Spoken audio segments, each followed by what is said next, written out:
Isang Pinoy ang nagbakasyon sa Mexico at napadaan siya sa isang restaurant. Pag-upo niya sa table ay may nakita siya sa kabilang table na kumakain ng sinigang. Bigla siyang natakam kaya tumawag siya ng waiter. "Waiter, pwede pa order. Gusto ko yung kinakain na sinigang nung sa kabilang table." "Ah, yun po ba?" tanong ng waiter.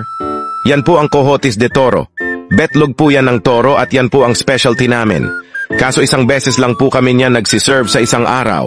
Ang betlog po kasi ng toro ay galing sa bullfight at isang beses lang nangyayari ang bullfight sa isang araw." "Pero sir, gusto niyo po mag-pre-order na lang kayo?" dagdag ng waiter. "Ang betlog na galing sa bullfight bukas ay ire-reserve ko na sa inyo. Balikan niyo na lang po bukas ng gabi." Nag-pre-order nga ang lalaki bago siya lumabas ng resto.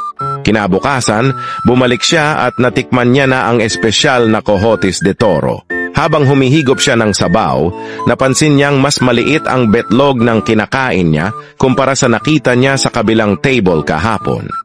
"Waiter, bakit mas maliit yung betlog ngayon kumpara kahapon?" tanong ng lalaki.